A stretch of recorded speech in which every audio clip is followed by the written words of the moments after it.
And in my playbook tonight, over 15 million Americans are unemployed, 42 million are on food stamps. But for members of Congress, the party is just getting started. In the past 2 years, the average personal wealth for congressional members, I want you to know it's up 16%. All the rich Republicans seem to care about is getting even richer. They don't give a damn about the unemployed or the middle class in this country.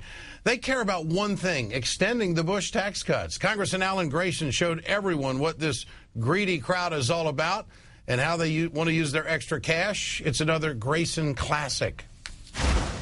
Here's one possibility. They can buy an $83,000 Mercedes-Benz E-Class car. Not just once, but every single year for the next decade. They can buy this gorgeous Hermes bag, a Birkin, for $64,800. They can buy a bottle of wine from 1787 every year for the next decade.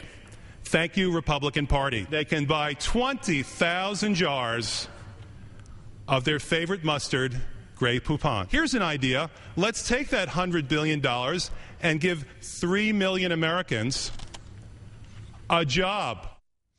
Joining us now is the congressman from Florida, Grayson. Congressman, well done. Thank you. What gave you the idea to do this? And sometimes we don't see the forest because of the trees. That's what was my response when I saw that. I think it's a modest proposal. President Roosevelt created 4 million new jobs in 2 months when the country needed it. Why can't we do the same thing? Are we so bent on giving the rich more money that we're blind to the needs of everyone else?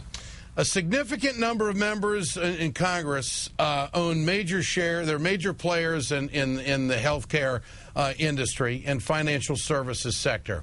You think that's a conflict of interest?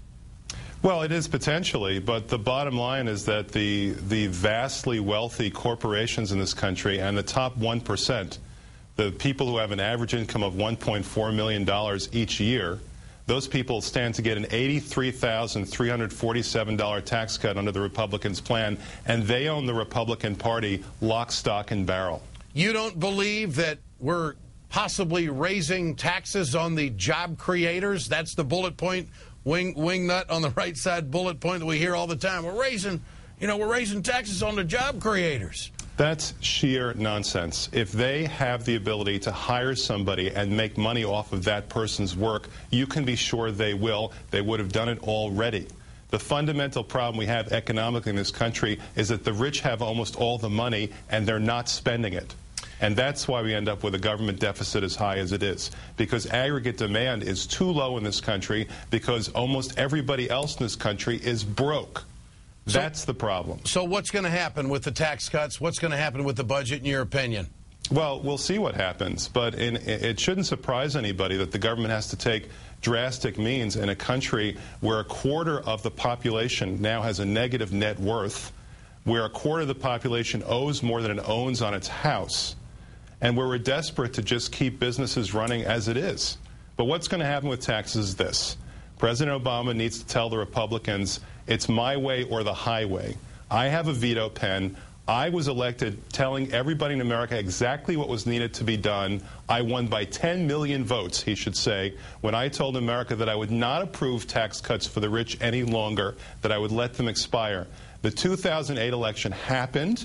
The Republicans have been pretending for 2 years it didn't happen, and this was not by any means in 2010 some kind of referendum on tax cuts for the rich. Nobody wants tax cuts for the rich except the rich.